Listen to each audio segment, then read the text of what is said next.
Hello, welcome back to my channel home made healthy delights. ఈరోజు నేను చూపించేది capsicum curry అండి.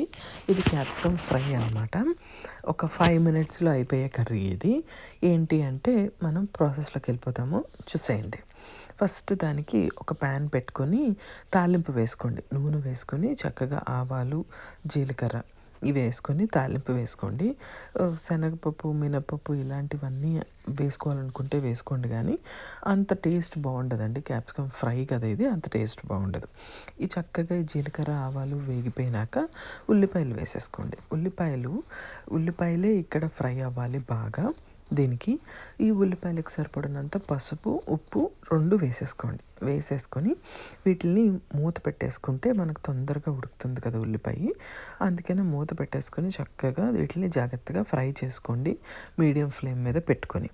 అయితే నేను ఇక్కడ ఒక 3 క్యాప్సికమ్లు తీసుకుంటున్నాను. ఈలోపు నేను వాటిని చక్కగా చాప్ చేసి చిన్న చిన్న ముక్కలుగా చాప్ చేసేసి పక్కన పెట్టుకుంటాను. ఉల్లిపాయ వేగిపోయింది అని అనుకున్నాక ఈ క్యాప్సికమ్ ముక్కలు నేను ప్యాన్లో వేసేసుకుంటాను. నేను గ్రీన్ కలర్ క్యాప్సికమ్ తీసుకున్నాను. ఏ క్యాప్సికమ్ అయినా పర్వాలేదు, కలర్స్ బాగుండాలి అని అనుకునే వాళ్ళు కలర్స్ తీసుకోండి. నా దగ్గర గ్రీన్ ఉంది, నేను వేస్తున్నాను.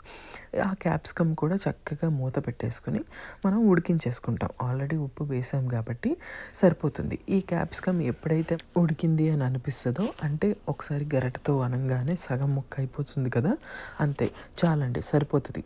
చక్కగా దీంట్లో వాటర్ కంటెంట్ లేదు అని అంతవరకు ఫ్రై చేసుకొని, నా దగ్గర ఈ పొడి ఎప్పుడు రెడీగా ఉంటుందండి. ఈ పప్పుల పొడి రెసిపీ ఆల్రెడీ నా ఛానల్లో నేను పోస్ట్ చేశాను, ఒకసారి చెక్ చేయండి. ఆ పొడి ఉండడం వల్ల చాలా రకాల కర్రీస్ మనం ఇన్స్టెంట్గా చేసుకోవచ్చు అనమాట. అది నేను 3 to 4 స్పూన్స్ వేసేసుకుంటున్నాను. తర్వాత దాన్ని నేను బాగా ఫ్రై చేసుకుంటానండి, ఒక 2 నిమిషాలు అంతే. 2 to 5 minutes సరిపోతుంది, అంతకుమించి అక్కర్లేదు. చక్కగా ఫ్రై అయిపోయిన తర్వాత మనం సర్వింగ్ బౌల్లోకి తీసుకొని సర్వ్ చేసేసుకోవడమేనండి. చాలా ఈజీగా 5 minutes అంటే 5 minutesలో ఈ కర్రీ మనకి రెడీ అయిపోతుంది. ట్రై చేయండి. Thank you so much for watching. Bye.